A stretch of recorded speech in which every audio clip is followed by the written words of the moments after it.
প্রথমে দাদা আপনার কাছে একটু যদি জানতে চাই যে একটা বাজে কথা বলেন। আপনি খুব ফালতু লোক। দারুণ, আমার খুব পছন্দ হয়েছে। একটা মিথ্যে কথা বলেন।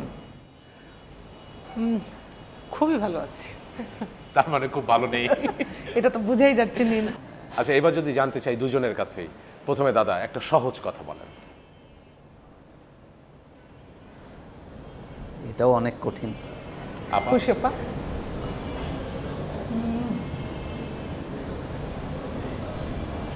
আসলেই তো কঠিন।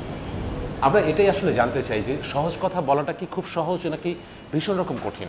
হ্যাঁ, আমি আমি একটা বৃন্দাবনের কথা একটা উদাহরণ টানি। ও প্রায়ই আমাকে বলতো, এর আগেও বলেছে, প্রায়ই বলে যে মানুষকে হাসানো সবচাইতে কঠিন কাজ। আসলে আমাকে এই কথাটি ওরা বেশি দুঃখ করে বলতো যখন বিভিন্ন চ্যানেল থেকে ঈদের ভিতরে ফোন করে বলতো একটা হাসির নাটক দিয়ে। আচ্ছা, তো বলে যে আমি কি হাসানোর জন্য লিখি? আমি তো হাসানোর জন্য লিখি না, আমার তো একটা মেসেজ থাকে। এখন সেটা যেভাবে উপস্থাপন করা হয় ওইটা হয়তো দর্শকের কাছে অনেক সহজ লাগে, অনেক হাসির লাগে, কিন্তু হাসির কাজটি করা অনেক কঠিন। তা আসলে আজকে এই প্রোগ্রামে এই প্রশ্ন শুনে আমার তাই মনে হলো। সহজ কথা আমরা খুবই বলি, সবসময় বলি কথা, কিন্তু যখন কেউ বলে যে সহজ করে বলেন সেটা কঠিন হয়েছে। হ্যাঁ, অবলীলায়। কষ্ট দাদা দেখেন, বাজে কথা, কঠিন কথা, মিথ্যে কথা সব সহজে বলা গেল, সহজ কথাটাই সহজে বলা গেল না। আবার আমার কাছে মনে হয় সবচেয়ে সহজ কথা যে আমি তোমাকে ভালোবাসি। এটা কি সহজ কথা? এই কথা বলতে যে কত মানুষের চুল পেকে যাচ্ছে। দাদার কিন্তু এখনো পাকে নাই। সে তো বলে নাই ভাই, সে খালি শুনছে। আচ্ছা, এবার আমরা দর্শে চলে যেতে চাই। দর্শের প্রথম প্রশ্ন দাদা আপনার জন্য, সেটি হচ্ছে যখন কোনো পুরুষ কোনো নারীকে ভালোবাসে তখন সে তার জন্য সব কিছু করতে পারে, কেবল তাকে ভালোবেসে যেতে পারে না। এটা অস্কার ওয়াইল্ড বলেছে। আপনার কি তাই মনে হয় দাদা? আমার কাছে মনে হয় যে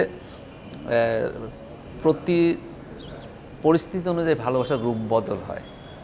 সেটা প্রেমিক প্রেমিকা থাকে তখন একরকম, এক ধরনের উন্মাদনা, এক ধরনের আবেগ। তারপরে যখন একসাথে হয় তখন একটা রূপ পরিবর্তন, তখন অনেক রেসপন্সিবিলিটি, দায়িত্ববোধ চলে আসে। তারপরে যখন সন্তানরা আসে, বয়স বাড়ে, তো এটা রূপটা প্রতি মুহূর্তে আমার যেটা মনে হয় যে এটা রূপটা পরিবর্তন হয়। ভালোবাসা নিয়ে প্রশ্ন করলে বৃন্দাবন খুবই কৌশলী উত্তর দেয়। এই কারণে এটার উত্তর আপনি দেবেন। আপনার কি মনে হয় কৌশলী উত্তর দেয় যে পুরুষরা কি আসলে ভালোবেসে যেতে পারে? না, একই রকম ভাবে পারে না, এটা আমার মনে হয় না।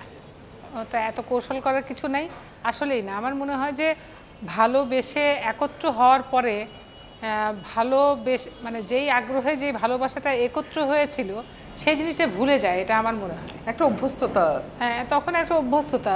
পিছন ফেরে মেয়েরা যেমন বারবার স্মৃতিকাতর হয়, বারবার পেছনটা রোমন্থন করতে থাকে, বর্তমানের সাথে কম্পেয়ার করতে থাকে, ছেলেরা একদমই সেটা করে না, একদমই না।